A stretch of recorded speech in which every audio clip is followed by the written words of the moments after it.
오늘 성경 말씀, 특별히 마태복음 16장, 에베소서 4장에 있는 말씀처럼 이 반석 위에 내가 내 교회를 세우리라, 이러한 제목으로 말씀을 나누었습니다. 이 마지막 시대에 우리 주님께서는 무엇을 하고 계실까? 지금 우리에게 또한 무엇을 원하실까? 오늘 마태복음 16장 18절 말씀에 보니까 또 내가 내게 이르노니 너는 베드로라. 내가 이 반석 위에 내 교회를 세우리니 음부의 권세가 이기지 못하리라. 하나님은 이 마지막 때 바로 내가 이 반석 위에 내 교회를 세우겠다. 내 교회를 세운다는 것은 그분의 교회를 건축한다는 것을 의미하죠.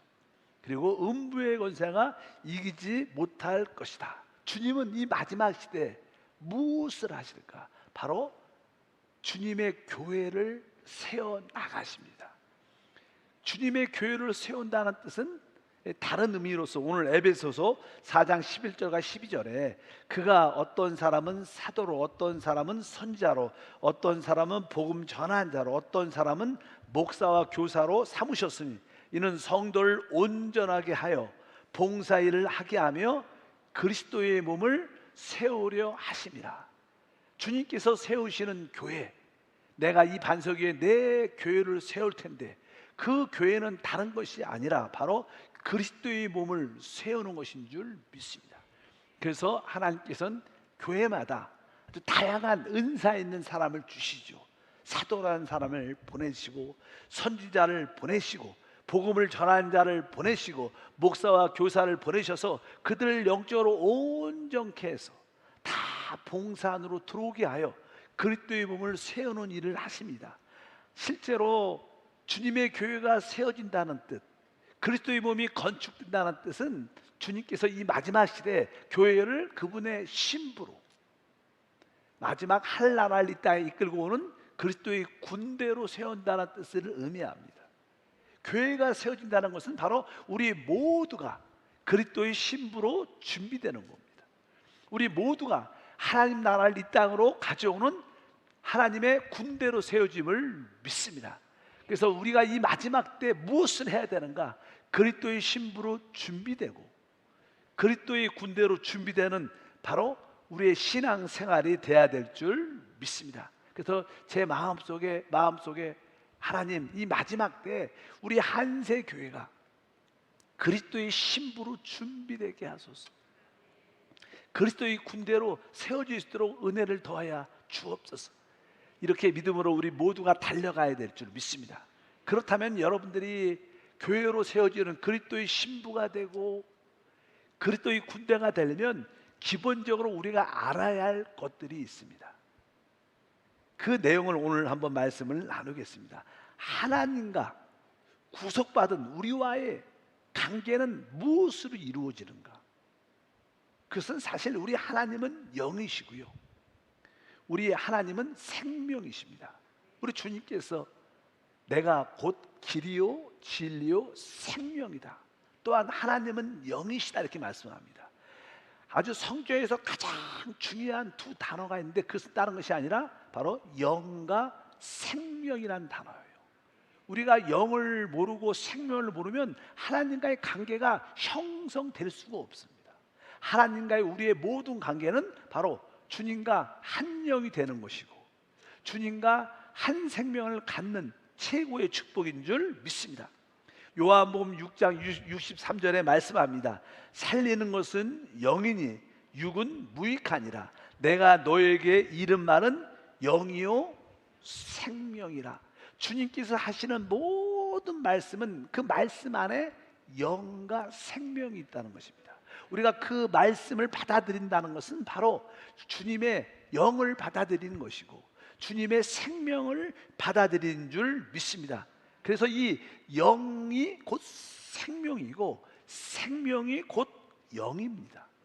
영이 있다면 자연스럽게 생명의 흐름이 있고 생명이 있다면 영의 은혜가 나타나게 되어 있습니다. 실제로 하나님이 사람을 이렇게 창조하셨죠. 그리고 그 코에 생기를 푹 불어넣으셨는데 그 생기라는 단어가 바로 히브리 말로 또 헬라어로 영이라는 단어예요. 영이라는 단어는 다른 번역으로 말하면 호흡이란 뜻이고 바람이란 뜻입니다. 뭐 성령이 바람처럼 임의로 불매 이렇게 표현하지 않습니까? 그러니까 영, 우리가 호흡 또 바람, 이것은 같은 단어예요. 번역을 상황에 따라 한 겁니다. 그래서 영과 호흡과, 이 호흡은 곧 뭐예요? 우리의 생명과 연관되는 줄 믿습니다. 그래서 영이 곧 생명이고 생명이 곧 영이다. 그래서 주님께서 내가 잃은 말이 영이다 그리고 생명이라고 말씀했습니다. 그러니까 하나님과의 우리의 관계를 체험하려면 바로 영에 대한 이해와 체험, 생명에 대한 이해와 체험이 우리 가운데 확실히 있죠. 대부분 사람들은 신앙에 대한 깊이가 부족할 수도 있어요. 어떤 분들은, 종교적인 사람들은 항상 어떤 지식과 교리를 가지고 따집니다. 그러나 진짜 하나님을 생명으로 만진 사람, 하나님을 영으로 만진 사람은 달라요. 교회를 다녀도 지식과 교리를 가지고 늘 따지고 불평하고 하나님 문제를 일으키는 분들이 많습니다. 그런데 하나님을 참으로 영과 생명으로 딱 만진 사람들은 말이 별로 없어요. 왜? 하나님을 만나면 할 말이 별로 없어요. 따질 것도 별로 없고. 여러분들은 하나님을 영으로 만나셨습니까? 생명으로 체험하셨습니까? 생명과 영으로 체험한 사람과 체험하지 않은 사람들은 많은 차이가 있죠. 교회를 다녀도 이 마지막 때는 미혹의 영이 강력하게 역사합니다. 그런데 미혹의 영이 역사할 때 어떤 성경 지식, 어떤 교리를 갖고 있으면 그 미혹의 영에 의해서 넘어갑니다. 그러나 하나님을 영으로 만나고 하나님을 생명으로 진짜 만난 사람들은 절대 흔들리지 않아요. 우리 믿으시면 크게 아멘. 영과 생명으로 충만한 성도가 되기를 바랍니다. 또 로마서 8장 2절에도 이 영과 생명이라는 단어를 말하죠. 한번 읽어볼까요? 이는 그리스도 예수 안에 있는 생명의 성령의 법이 죄와 사망에서 너를 해방하였습니다. 여기 보면 생명의 성령의 법 이렇게 써 있어요. 근데 원래 언어에는요, 이 생명의 영의 법 이랬어. 생명의 영의 법. 그러니까 생명의 영, 생명의 성령, 이 뜻은 무엇입니까? 이 근본이 뭐예요? 영이라는 거예요. 영 안에 뭐가 있다는 거예요? 생명의 영이니까 영 안에 생명이 있다는 거예요. 아까 똑같은 말이죠. 영이 곧 생명이고 생명이 영인데 우리가 하나님을 설명할 때 그렇게 표현하는 거예요. 그래서 생명의 영 따라합니다. 생명의 영. 그러니까 이 영이 본질이고 바로 이 생명은 근원이라는 거예요. 그 본질이나 근원이나 다 비슷한 말이지만 일단 알 때 이 영 안에 뭐가 있다는 거예요? 생명이다. 그러니까 영이 없으면, 성령이 없으면 우리에게 생명도 없는 거예요. 믿으시면 아멘. 그러니까 모든 것이 성령, 영 안에 있고 영 안에 있을 때 그 생명의 역사가 함께 한다는 것입니다. 우리가 그 영과 생명을 설명할 때 이 전기를 비유를 많이 하죠. 전기 비유. 이 전기, 보통 일반적으로 전기가 가설되어 있는데 스위치를 누르면 전류가 흘러서 어떤 가전 제품을 또 뭐 냉난방기를 또 여러 가지 어떤 기계들을 사용할 수 있습니다. 그러니까 전기가 있을 때 전기가 스위치를 눌러야 그것이 전류가 흐를 때 바로 그것을 동작하고 사용할 수 있는 거예요. 그러니까 이 영이라는 것은 전기 같은 거예요. 전기. 영이라는 것은 전기고 전류 흐르는 것을 뭐라 생명이라 그래요. 그러니까 아까 말씀드렸지만 우리가 이 생명이 어느 때 흐르냐, 영이 바로 우리 안에서 움직일 때 바로 우리는 생명의 체험을 갖게 돼요. 우리가 처음에 우리가 구원받기 전에 이제 복음을 듣게 됩니다. 복음을 듣게 되면 우리는 이제 진짜 복음을 듣게 나고 내가 죄인인 것을 깨닫고 내가 나의 죄를 회개하고 자백할 때 바로 우리 안에 성령이 움직이셔요.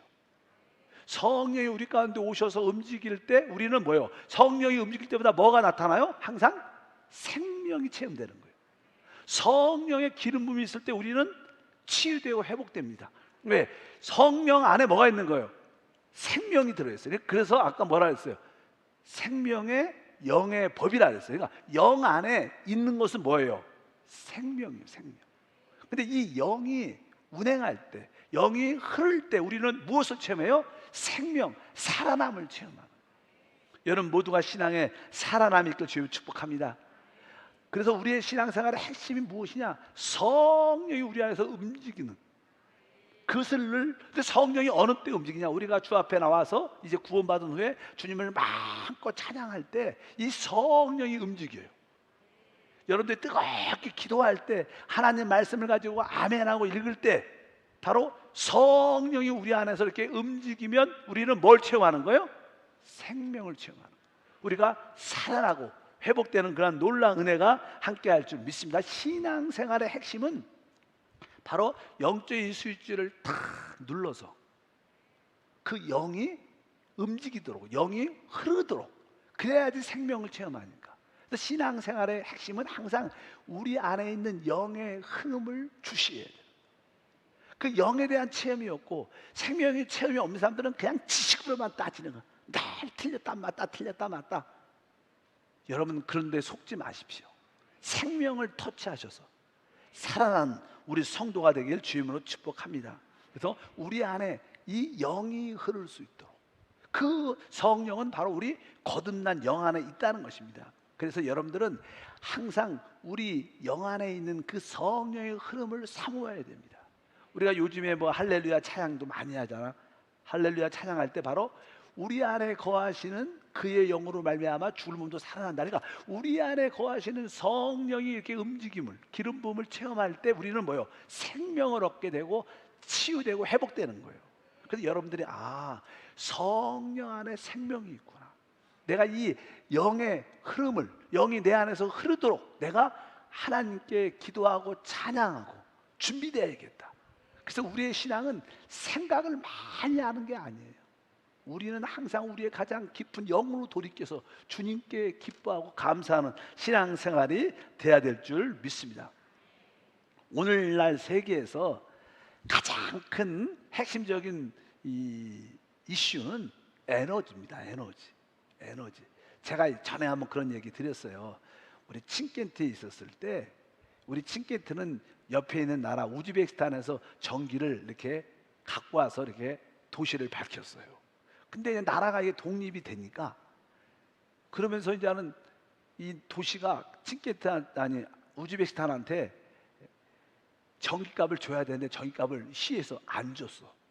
그러니까 하루아침에 그 우즈베키스탄에서 오는 전기가 끊어졌어. 그 수준을 내려버렸어. 그래서 도시가 어떻게 돼요? 어떤 전기가 딱 끊어지니까 그냥 깜깜해. 낮에는 햇빛도 있지만 밤에 되면요 온 도시가 깜깜해갖고 뭐가 어딘지 모르겠어. 그리고 전기가 없으니까 아무것도 안 돼. 뭐 이렇게 TV, 라디오, 뭐 컴퓨터 뭐 할 게 없어. 아무것도. 여러분 진짜로요 전쟁이 난 것 같아.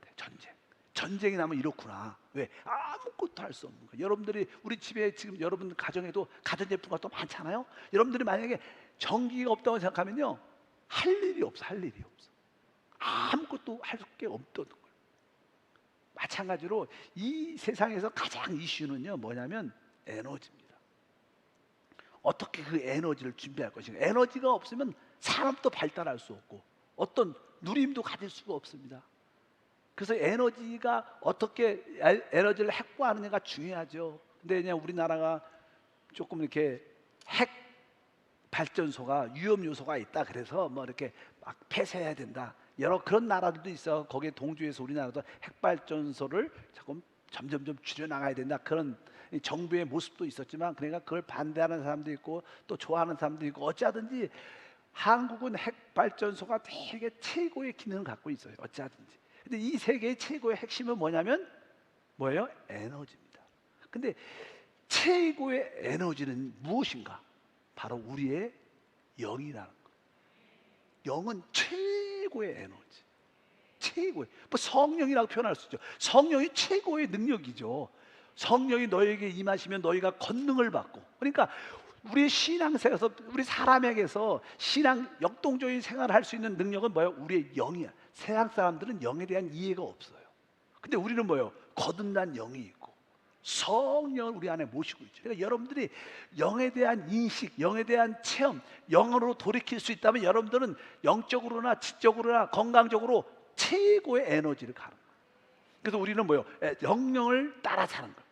영을 따라 사는 거예요. 우리의 최고의 에너지는 뭐예요? 영인 줄 믿습니다. 그래서 여러분들이 주 예수를 믿는 모든 사람들은 거듭난 영을 갖고 있어요. 그래서 이 영을 내가 터치하고 이 영을 체험하고 이 영을 만지는 사람은 역동적인 신앙생활이 되는 거예요. 그러나 이런 체험이 없이 그냥 지식으로 구원받아야 돼. 성경을 지식으로 살아있는 하나님을 만나지 못하면 다 지식적이고 논쟁적이고 따지기만 하고 신앙이 없는 거죠. 여러분 모두가 참된 핵심이 무엇인가를 알아야 됩니다. 우리의 신앙생활은 어떤 지식을 갖는 게 아닙니다. 우리는 바로 생명을 갖는 거예요. 근데 그 생명이 어디에 있어요? 영 안에 있는 거예요. 그래서 생명의 영의 법이라 그러는 거예요. 그래서 저는 여러분들에게 끊임없이 영에 대한 말씀을 하는 거예요. 왜? 이것이 본질이에요. 이것이 신앙의 핵심입니다. 주 예수를 믿으면 구원받고 바로 우리가 영을 따라 살 수 있고 영이신 성령을 체험할 수 있고 그 영과 한 영 될 수 있고 역사적인 놀라운 그리스도의 신부가 될 수 있고. 왜? 그 영을 따라 신부가 될 수 있고요. 그 영을 따라 살아야 우리가 그리스도의 군대가 될 수 있고 이 마지막 때 교회가 지어지는 줄 믿습니다. 예수님이 이 땅에 오셨을 때도 종교적인 사람들이 많았어요. 그들은 늘 하나님의 율법에 대해서 정통했기 때문에 늘 율법을 필사하고 율법을 읽고 율법에 대해서 많이 알았습니다. 특별히 뭐 서기관들이 그렇게 바리새인들과 이 성경에 대한 구약 성경에 대한 이해가 있었죠. 그런데 진짜 율법의 말씀이 있는 이유는 다른 게 아니라 생명을 얻기 위해서 있는 거예요. 영생을 얻기 위해서 모든 가르침이 있는 줄 믿습니다. 근데 이 사람들이 영생이고 생명을 주는 예수님한테 오질 않는 거야. 진짜 중요한 건 생명인데. 그래서 주님이 이렇게 말씀했어요. 요한복음 5장 39절에서 40절 말씀 읽어보니까 너희가 성경에서 영생을 얻는 줄 생각하고 성경을 연구하거니와 이 성경이 곧 내게 대하여 증언하는 것이니라. 그러나 너희가 영생을 얻기 위하여 내게 오기를 원하지 아니하는도다. 바로 이 종교인들은 오늘 말씀에 영생을 얻는 줄 알고 성경을 연구한다는 거예요. 근데 사실 이 성경의 핵심은 누구예요? 예수 그리스도를 말하는 겁니다. 하나님의 아들 예수 그리스도를 말합니다. 길과 진리요 생명 되신. 그러면 이제 길을 얻고 진리를 얻고 생명을 얻으려면 그분에게 와야 되는데 그분이 오셨어요. 그분이 예수가 오셨는데 하나님의 아들이 오셨는데 그분한테 오지 않고 그냥 여전히 그냥 이 말씀만 성경 문자적으로 그것만 지키고 있는 거예요. 이것이 잘못된 거예요. 우리는 지식을 배우러 온 게 아니라 생명을 얻으러 온 거예요. 교회는 지식을 가르치는 곳이 아니라 바로 하나님의 아들 살아있는 그리스도를 체험하는 줄 믿습니다. 살아있는 그리스도 하나님의 아들은 바로 우리 영 안에 계시고 영으로 생명으로 체험될 수 있는 분이시다. 이것을 분명히 알아야 됩니다. 여러분들은 한번 생각을 해봐야 돼요. 여러분들이 아무리 정기에 대한 책을 많이 읽고 공부를 많이 해도 불은 안 켜져요. 불은 어떻게 해요? 스위치를 눌러야지 켜지는 거예요. 아무리 여러분들이 뭐 정기에 대한 지식을 많이 갖고 있어도 불을 스위치를 안 누르면 그냥 어둠 가운데 있는 거예요. 그러나 내가 성경 정기에 대한 지식이 부족해도 그냥 스위치 알고 스위치 누르면 그 밝음을, 환함을, 따뜻함을 누릴 수 있다는 거예요. 뭐 그렇게 잘 몰라도 그냥 스위치만 누르면 되는 거예요. 중요한 것은 여러분들이 바로 이 모든 스위치, 바로 우리의 영에 대한 인식이 있어야, 또 영의 흐름을 알아야, 영을 흘러내볼 줄 알아야 우리는 생명을 누리고 체험한다는 거예요. 이것이 바로 우리 주님과 우리의 관계의 핵심적인 주와 내용인 줄 믿습니다. 그래서 주와 합한 자는 한 영이라고도 우리 가운데 말씀합니다. 그래서 우리는 너무 생각을 하지 마세요. 보통 요새 이단들은요, 사람들의 불러내서 자꾸만 생각을 자극시킵니다. 뱀처럼. 하나님이 모든 나무실 나를 먹지 말라고 하셨느냐? 이렇게 의문부호를. 진짜 좋은 목사는 여러분을 영으로 돌이키게 하고 생명으로 돌이키게 하고 그것이 살아있는 거예요. 근데 이단과 또 잘못된 사람들은 항상 여러분의 생각을 꼬시죠. 이렇게 속이죠. 생각해봐, 생각해봐. 생각하지 말고 영으로 돌이키세요. 영 안에 그리스도가 계시고 분명히 여러분들이 분별력이 있어야 돼요. 우리는 생명을 얻는, 영을 따라 사는 승리가 우리의 축복인 줄 믿습니다. 그래서 이제 우리가 영과 생명을 알아야 하나님의 교회가 지어지는 거예요. 여러분들이 우리 주님이 무엇을 하십니까? 이 반석에 내 교회로 지어줘야 되는 거예요. 우리가 교회를 지어지려면 여러분들이 영과 생명을 알기를 바랍니다. 그래서 이제 베드로전서 2장 5절에 말씀합니다. 너희도 산돌같이 신령한 집으로 세워지고, 우리는 구약에는 성전을 졌기 때문에 성전은 돌로 짓죠. 돌로 질 때 그것은 이제는 죽은 돌이죠. 그런데 우리는 살아있는 사람들을 하나님이 집이 지으니까 우리는 뭐예요? 산돌이야, 산돌. 왜? 우리는 살아있잖아. 하나님은 살아있는 사람을 영적인 돌로 해갖고 집을 짓는 거니까. 여러분이니까 너희도 산돌같이, 여러분들은 살아있는 돌인 줄 믿습니다.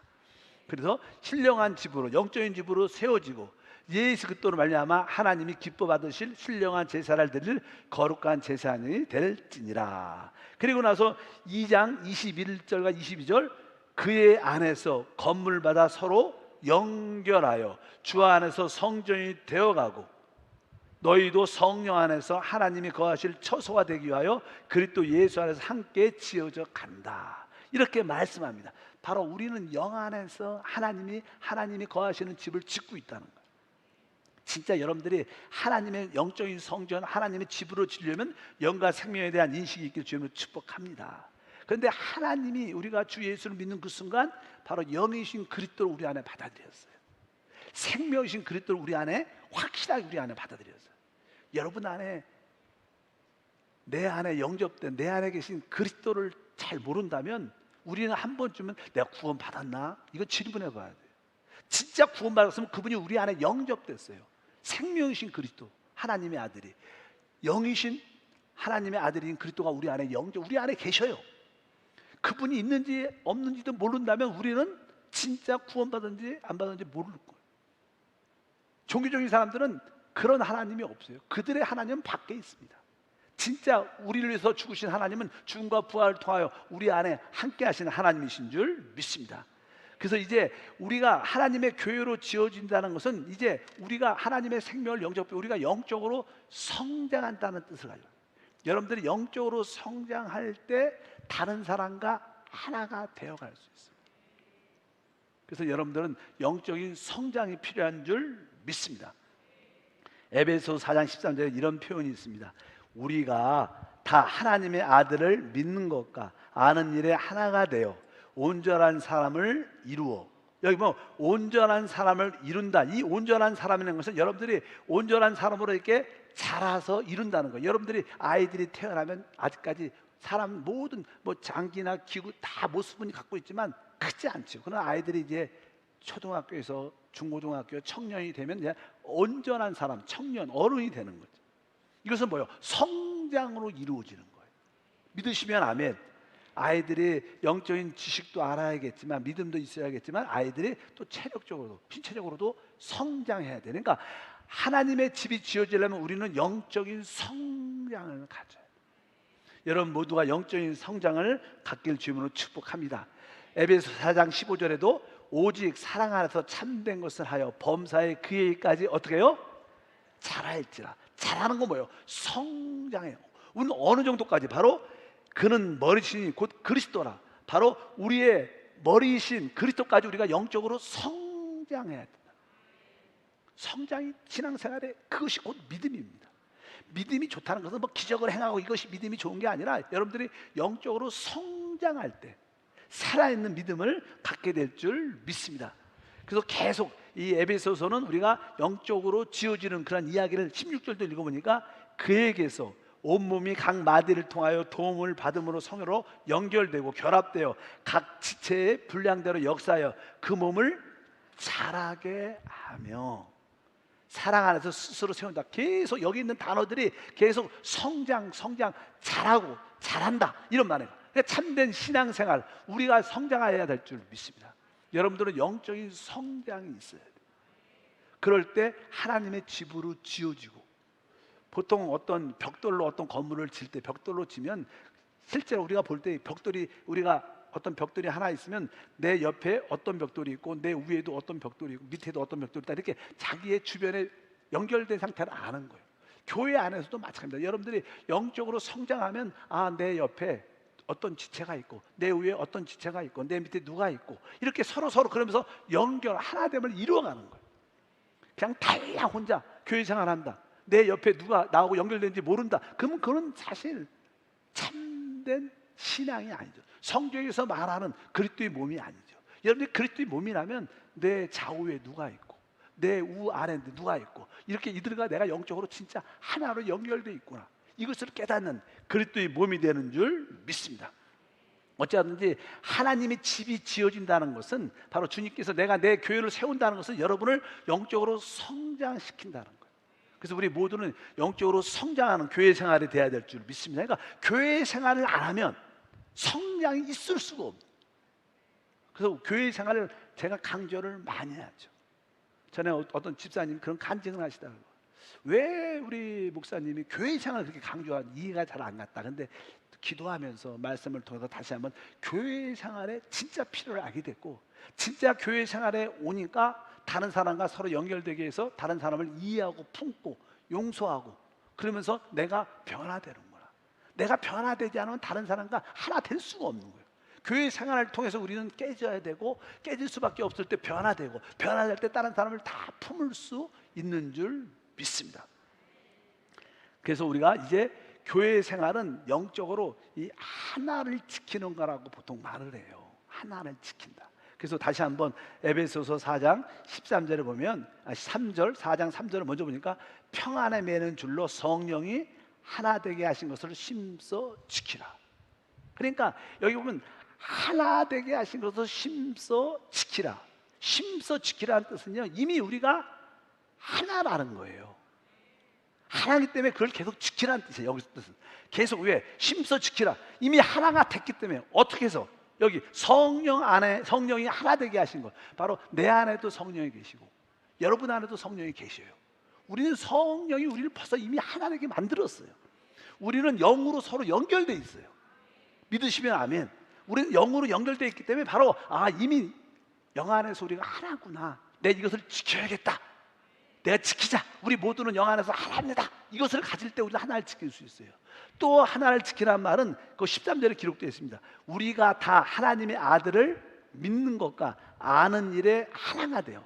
우리가 이미 성령 안에서, 영 안에서 하나인 것을 여러분들이 힘써 지켜야 되고, 이제 하나님의 아들을 믿는, 또 그분에 대한 영적인 지식을 온전히 알아서 또 우리가 전체적으로 하나에 이르러야 됩니다. 모두가 다 예수가 그리스도이심을 선포해야 돼요. 그분이 우리의 참된 왕이요, 참된 제사장이요, 참된 영생을 주시는 선지자시다, 이런 것들에 대한 올바른 이해와 그분이 바로 삼위일체 하나님의 모든 것이 되신다, 이렇게 우리는 확실하게 하나님을 아들을 믿는 것과 그 그리스도에 대한 올바른 영적인 지식을 가지면서 그 안에서 우리가 하나 되어야 된다. 여러분 모두가 그런 하나가 되길 주임으로 축복합니다. 그러면 이제 여러분들이 한번 이런 생각이 들죠. 여러분들은 기본 신앙이 있고 성장했으니까, 내가 영적으로 성장했는가 안 한가를 어떻게 알 수 있을까? 뭐 성경 지식을 많이 안다고 그렇지 않죠. 진짜 성경 지식을 안다고 하나 되는 게 아닙니다. 지식을 많이 하면 따지고 분열되고 나누어집니다. 이제 중요한 것이 있습니다. 교회라는 것은요, 하나님의 가정입니다. 가정. 우리가 이제는 요즘에는 다 핵가족이지만 옛날에는 대가족 제도가 있었어요. 그래서 이 가정 안에는 어떻게 보면 할아버지도 있고 아버지도 있고 또 아이들도 있어요. 그러니까 이 어떤 가족 안에는 아주 이게 성장한 분이 있고 또 아버지도 있고 또 청년, 또 자녀들도 같이 있어요. 그래서 이 한 가정은 아버지는 다 컸으니까 아이들은 막 장난감으로 막 싸워요. 시끄럽고 막 그냥 소리 내면서. 그럼 야 너무 시끄럽다. 야 너 이 집에서 나가라. 이렇게 말할 수 있지 않죠. 왜? 가정이라는 것은요 성장에 관계없이 모든 것을 수용하는 곳이에요. 다 받아들이는 곳입니다. 그러니까 가족이죠. 교회는 뭐예요? 하나님의 뭐예요? 가정이에요. 교회 안에는 성장한 할아버지 같은 분도 있고 또 아주 믿음이 장성한 아버지 같은 분도 있고 또 어린아이 같은 아이들도 있는 거예요. 그러나 다 뭐예요? 이 가정은 서로 내보낼 수 없어요. 늙었다고 배제할 수 있고 어리다고 뺄 수도. 하나님의 가정은 그런 의미, 모든 영적인 상태를 다 인정하고 받아들이는 게 교회, 하나님의 가족인 줄 믿습니다. 보통 그러나 세상에는요 학교를 다니면 이 클래스가 있죠. 클래스 반이 있어. 반. 보통 우리가 뭐 1학년은 1학년 나이에 다 모아놔요. 2학년 2학년끼리 다 모아놔요. 그리고 요즘에는 그런 게 없었지만 옛날에는 조금 공부 잘한다 그러면 공부 잘하는 반을 따라 모아놔. 못하면 좀 다른 반으로 이렇게 딱 모아놔. 이렇게 잠깐 구분을 해요. 그래서 이 학교를 운영을 많이 했어요. 그러나 교회는 그런 클래스가 아니에요. 교회는 하나님의 가정이기 때문에 영적인 상태에 관계없이 모두 다 수용하고 받아들이는 것이 교회예요. 믿음이 어리면 어린 대로 품어주는 것이고 또 믿음이 좋으시면 좋은 대로 인정해 주는 것이고 그래서 교회를 뭐라 그래요? 하나님의 가정이다. 그 여러분들이 이제 하나님의 가정 안에 우리 모두가 있는 거예요. 따라합니다. 나는 하나님의 가정 안에 있습니다. 그러니까 이 가정 안에 어떤 분들은 믿음이 성장한 사람도 있죠. 어떤 사람은 어린 사람도 있고 또 중간인 사람도 다양한 것을 여러분들이 어떻게 인정을 해야 돼요. 그래서 이제 에베소서 4장에 보게 되면 이제 영적으로 성숙한 사람들은 어떤 사람인가를 보여줍니다. 우리 다 같이 한번 읽어보겠습니다. 우리 에베소서 4장 2절과 3절 4장 2절과 3절 말씀을 읽어보니까 모든 겸손과 온유로 하고 오래 참음으로 사랑 가운데 서로 용납하고 이런 말씀이 기록돼요. 여기에 보면 이제 이 교회가 참된 영적으로 성장한 사람의 어떠한 특징의 모습이 있어요. 첫 번째는 뭐냐면 모든 겸손.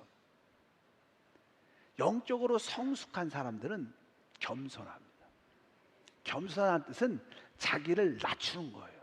낮춘다는 거예요. 어린아이가 좀 약해. 그러면 어린아이의 키에 맞춰서 종종 요즘에는 이렇게 좋은 식당이나 이렇게 비행기를 타면 그 스튜디오스나 이렇게 웨이터들이 아니 웨이트레스들이 와서 이렇게 무릎을 꿇고 주문을 받잖아요. 이렇게 그 음식 고객의 위치에 맞춰주는 거예요. 이렇게 서서 하면 이렇게 쳐다봐야 되니까. 그러니까 그 무릎을 꿇고 뭘 주문하시겠습니까? 그러니까 겸손이라는 것은 내 자신을 진짜 낮추는 거예요. 낮추는 거. 그 사람의 상황에 맞게. 어린아이면 어린아이의 상황에 맞게 그 눈높이로 신앙의 이야기를 해주는 거예요. 여러분들이 이런 겸손이 있으십니까? 이러한 낮춤이 있습니까? 성도가 어리면 영적으로 어리면 어린 상태의 그 모습으로 낮춰줄 수 있어야 돼요. 여러분들이 영적으로 성장한 사람이에요.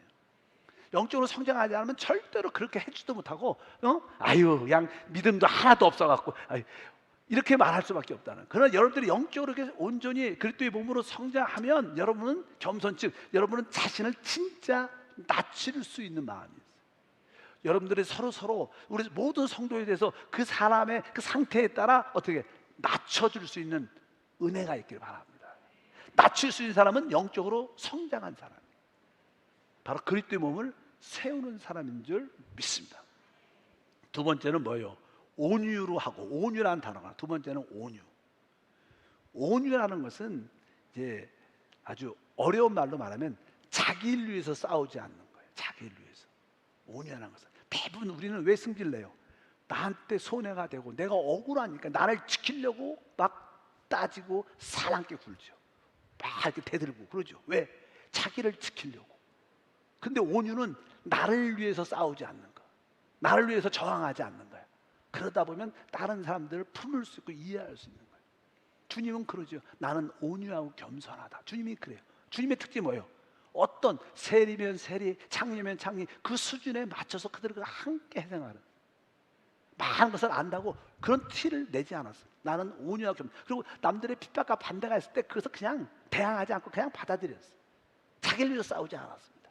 그래서 우리가 교회 안에서도 이 성장한 사람, 영적으로 성숙한 사람들은 모든 사람에 맞춰서 자신을 기쁨으로 낮출 수 있고 자기를 위해 싸우지 않고 그들을 세워줄 수 있는 그런 역량이 있는 줄 믿습니다. 그래서 오늘 말씀 보니까 겸손과 온유라고 오래 참음으로, 여기 뭐 오래 참음이라는 단어, 오래 참음. 사실 교회 생활은요, 우리의 인내를 바닥내는 곳입니다. 바닥을 내. 우리 지역장님도 이렇게 지역 식구를 이끌어가다 보면 속에 불이 타지. 아우, 저 집사님 진짜. 그러면서 계속 또 참고 또 참고 또 참고 또 참고 참고. 그래서 이 교회 생활은 어떻게 보면 우리의 인내심을 바닥을 냅니다. 바닥. 그래서 하나님이 또 이렇게 인내심이 부족한 사람들은 또 하나님이 그런 사람, 센 사람을 붙여줘 갖고 끝장을 내게 만들어. 그래서 승질을 낼 수도 없고 안 낼 수도 없고, 내면 안 되죠. 그러니까 계속 참고 참고 참고, 그다음 나중에 하나님, 나는 바닥이 되나, 난 인내심이 더 없습니다. 그럴 때 하나님께서 영적으로 은혜와 성장을 더하셔서 이제 자연스럽게 모든 사람에 대해서 참을 수 있는 은혜를 주시는 거예요. 그래서 우리가 교회로 건축되려면 진짜 모든 사람에 대해서 뭐가 있어야 돼요? 오래 참음. 오래 참음이 있어요. 조금 부족하고 어리고 약하고 조금 좋지 않은 모습이 있어도 끝까지 견디어주고 참아주고 참아주고 참. 그래서 사랑은 오래 참고입니다. 이것이 바로 우리가 영적으로 성장한 사람들의 모습들이에요. 바로 그리스도의 몸으로 세워진 사람들의 어떤 특징이죠. 또 뒤에 보니까 사랑 가운데 서로 용납하라. 용납하라.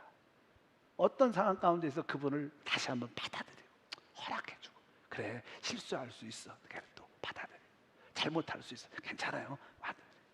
저도 뭐 저에 대해서 이렇게 또 우리 사역자에 대해서 서로 이렇게 안 좋은 말을 많이 한 것도 알죠. 저도 뭐 다 이렇게 소문이나 이야기를 듣다 보면, 아유, 어떤 집사님이, 어떤 장로님이, 어떤 뭐 재직이 아주 목사님에 대해서 아주 듣다가도 많이 하고, 그리고 또 다음에 얼굴 또 보죠. 그때 저는 그냥 다 들어도 또 그러면 제 앞에서 말 못하니까 그냥 막 웃으셔요. 웃으시면 나도 그냥 웃어요. 뭐 그럴 수 있어요. 뭐 나도 옛날에 한때는 뭐 이렇게 우리 원로 목사님, 우리 조용히 목사님 왜 그런지 모르겠어. 그냥 그렇게 나도 해본 적이 있었기 때문에 당연하게 그렇게 좀 원망과 불평을 일시적으로 표현할 수 있죠. 사람은 다 자기가. 그래서 그런 오래 참음, 또 모든 것을 용납하는 그런 마음이, 그럴 때 우리는 영적인 성장을 갖게 되고 교회가 진짜 지어지는 거예요. 우리 모든 성도와 사역자와 모든 재직들이 이런 마음으로, 하나님, 우리가 서로에 대해서 정말로 낮은 마음을 갖고 온유하고 모두에 대해서 끝까지 오래 참고, 바로 그들을 진짜 사랑으로 용납할 수 있을 때 여러분들은 사실 영적으로 머리까지 그리스도까지 성장한 거예요. 내가 영적으로 성장했는지, 장성한 믿음의 분량이 있는지 어떻게 알아요? 이런 요소를 갖고 있다면 여러분들에게